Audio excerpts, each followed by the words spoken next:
Sir నమస్తే అండి. నేను మరి ఈ రోజున వైసీపీ పార్టీ స్టార్ట్ అయ్యి 16 సంవత్సరాలు అయింది. నిన్న భారీ స్థాయిలో మేము సంబరాలు కూడా చేసుకున్నామని చెప్పి వైసీపీ నాయకులు మాట్లాడుతున్నారు. ఏంటి 16 సంవత్సరాల్లో వైసీపీ పార్టీ చేసిన గొప్ప పనులు ఏంటి? ప్రజల గురించి అసలు ఏం చేశారు వైసీపీ పార్టీ అనేది? ఈ వైసీపీ పార్టీ అనేది ప్రజల కోసం వచ్చిన పార్టీ కాదు. జగన్మోహన్ రెడ్డి ఒక వ్యాపారవేత్త. ఆయన వ్యాపారాలని విస్తృతం చేసుకోవటం కోసం, ఆయన కుటుంబం అభివృద్ధి చెందటం కోసం, ఈ రాష్ట్రంలో ఉన్న సంపద దోచుకోవడం కోసం ఒక ప్లాంట్గా ఏర్పాటైనటువంటి పార్టీ ఈ వైసీపీ పార్టీ. ఆ విషయాన్ని రాష్ట్ర ప్రజలు గ్రహించారు. అతను పాదయాత్రలో అనేకమైనటువంటి సూక్ష్మ వాగ్దానాలు, అబద్ధపు వాగ్దానాలు, ఎవడడిగితే అడిగినట్టు కాకుండా ఏది అడిగితే అది నేనన్నీ చేసేస్తా, సిపిఎస్ రద్దు చేసేస్తా, మీకు కరెంటు బిల్లులు అన్నీ తగ్గించేస్తా, మద్యపాన నిషేధం ఇచ్చేస్తాను, ఈ రకంగా అలవి కాని అన్ని వాగ్దానాలు ఇచ్చి అధికారంలోకి వచ్చి ఈ రాష్ట్ర సంపద కొల్లగొట్టుకొని అతను లక్షల కోట్లు సంపాదించుకున్నాడు. అతని ఆశయం నెరవేరింది. ఆ సందర్భంగా ఈ 16 సంవత్సరాలు పూర్తయిందని సంబరాలు చేసుకోవటం వాళ్ళకి సంతోషం. ఎందుకంటే సంపాదించుకున్నాడు కదా, అతని ఆశయం నెరవేరింది. మరొకసారి మళ్ళీ ప్రయత్నం చేస్తున్నాడు. కానీ అతని కళలు అవుతాయని ఈ సందర్భంగా తెలియజేస్తున్నాడు. ఈ 16 సంవత్సరాల కాలంలో ప్రజలకు ఎన్నో రకాలుగా డెవలప్మెంట్ చూపించాము, ప్రజలకు ఎన్నో రకాలుగా పథకాలు ఇచ్చాము, మళ్ళీ ఇంకా ముందు కూడా ఎన్నో మేము చేయబోతున్నాం అని చెప్పి కూడా వైసీపీ నాయకులందరూ మాట్లాడుతున్నారు. మరి ఏం చెప్తారు సార్? వాళ్ళు చేసింది ఏముందండి, బూడిద. ఈ రాష్ట్రాన్ని చంద్రబాబు నాయుడు గారు కట్టినటువంటి రాజధానిని తారు రోడ్లతో సహా తవ్వేసేసి అక్కడ ఉన్న ఇసుక, ఐరను, ఆ మెటీరియల్ మొత్తం కూడా దోచుకొని కిలోలు కాటా లెక్కలు అమ్ముకున్నటువంటి ఈ దౌర్భాగ్యుడు అతను చేసింది ఏమిటి అనేది ఈ రాష్ట్ర ప్రజలకు తెలుసు. ఈ రాష్ట్రాన్ని సర్వనాశనం చేశాడు. అమరావతిని ఎడారి అన్నాడు, శ్మశానం అన్నాడు, మరి వరదలు వస్తే మునిగిపోతుందన్నాడు. ప్రపంచంలో ఎక్కడైనా సరే, ఏ రాజధాని అయినా సరే నది ఒడ్డున, సముద్రపు ఒడ్డున ఉన్నాయనే విషయం కూడా ఈ యొక్క అతనికి అజ్ఞానంతో కూడుకొని ఇతనికి అర్థం కాని విధంగా మరి ఆ విధంగా మాట్లాడినటువంటి వాడు. అతని వల్ల ఏమీ జరగదు. మళ్ళీ అతన్ని ప్రజలు ఎట్టి పరిస్థితుల్లో కూడా అతన్ని గుర్తించరు. అతను ఈ జన్మలో సీఎం కాలేడు. అంటే ఈ 16 సంవత్సరాల కాలంలోనే మేము డెవలప్మెంట్ చూపించాము. గూగుల్ కానీ, టీసీఎస్ కానీ, భోగాపురం ఎయిర్పోర్ట్ కానీ అసలు మొత్తం మేమే చేసాము. కానీ చంద్రబాబు తన పేరు చెప్పుకుని డెవలప్మెంట్ నేనే చేశానని చెప్పి గొప్పలు చెప్పుకుంటున్నానని చెప్పి జగన్మోహన్ రెడ్డి గారు మాట్లాడుతున్నారు. ఏంటి సార్, మొత్తం జగన్మోహన్ రెడ్డి గారే చేశారా? ఇప్పుడు అట్లాగే చెప్పుకుంటారండి. ఇప్పుడు అబద్ధాలు చెప్పటమే అతని నైజం. జగన్మోహన్ రెడ్డి అంటేనే అబద్ధాలకు పేటెంటు. ప్రజల్ని నమ్మించి అనేకమైన వాగ్దానాలు ఇచ్చి అతను మోసం చేసి అధికారంలోకి వచ్చి ఈ రాష్ట్రాన్ని సర్వనాశనం చేశాడు. మద్యపాన నిషేధాన్ని విధిస్తానని చెప్పి ఏం చేశాడు? పేదవాడికి అందనంత 3 రెట్లు అధిక రేట్లకు అమ్మి, అది కూడా క్యాష్ వరకే, డిజిటల్ పేమెంట్లు లేకుండా, అంటే ఎక్కడా దొరకకుండా ఆ యొక్క మద్యం ద్వారా వచ్చినటువంటి ఆదాయాన్ని సగం సొమ్ము ఇతర ఖజానాకే వెళ్ళింది.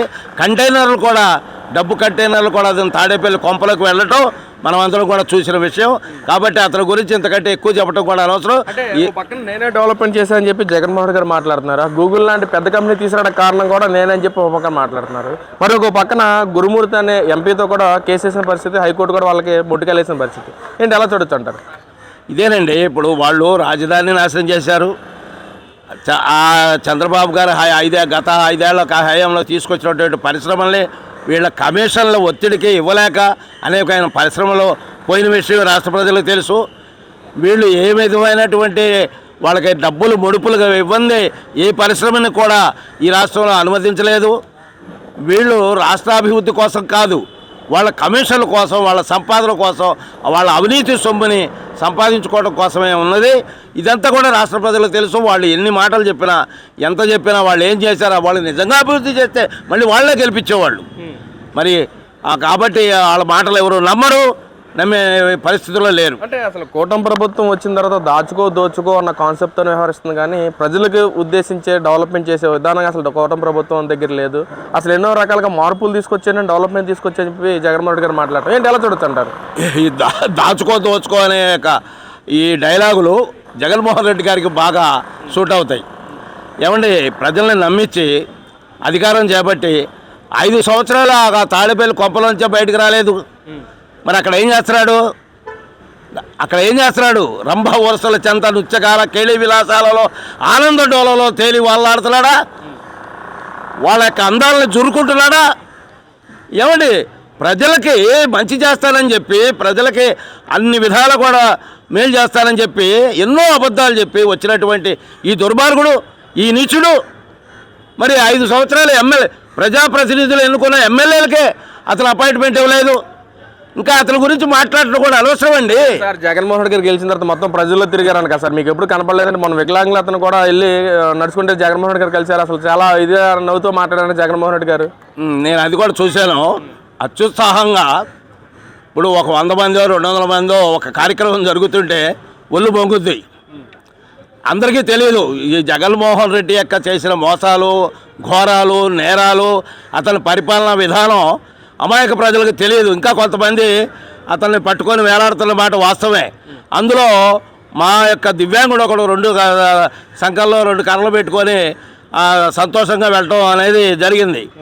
అయితే అతన్ని నా దగ్గరికి తీసుకురండి, ఎవరిని? ఆ దివ్యాంగుడిని నా దగ్గరికి తీసుకురండి. ఏం చేస్తావు? నీ దగ్గరికి తీసుకొస్తే ఏం చేస్తావు? ఓరి దుర్మార్గుడా, పబ్లిసిటీకి వాడుకుంటావు. దివ్యాంగుల్ని పబ్లిసిటీకి వాడుకుంటావు. నీ ముఖం మంట. నీకోసం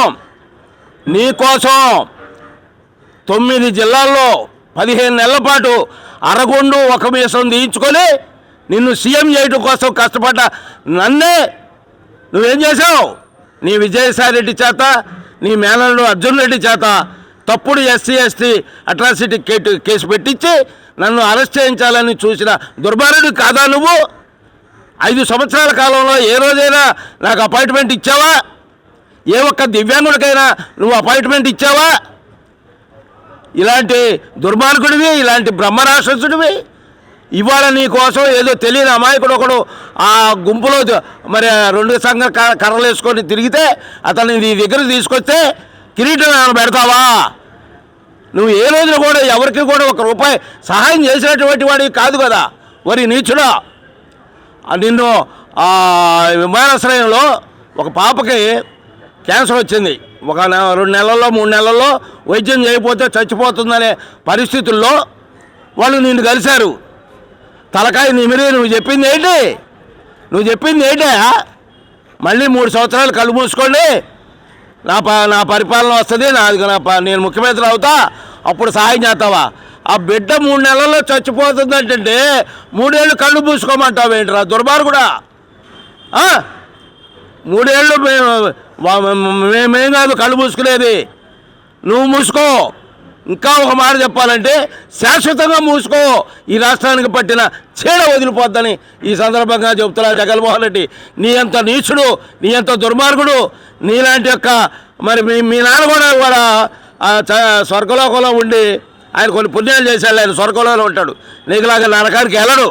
అక్కడ ఉండి ఏడుస్తున్నాడు, వలవలా ఏడుస్తున్నాడు. నా కడుపులో ఇట్లాంటి దుర్మార్గుడు, ఇలాంటి నీచుడు, ఇలాంటి రాక్షసుడు పుట్టాడు ఏమిటి అని ఆయన అక్కడ నుంచి ఏడుస్తున్నాడు. రా దుర్మార్గుడా జగన్మోహన్ రెడ్డి, నీ మాయ మాటలు ఎవడు నమ్మడు. నువ్వు చేసే పబ్లిసిటీ స్టంట్లు కాబట్టి నిన్ను మళ్ళీ తొంగలో దొక్కుతారు. ఇప్పటికే ముళ్ళకంపల్లో బండ నొక్కారు. ఈసారి నిన్ను భూస్థాపితం చేస్తే మళ్ళీ నువ్వు లేవవు.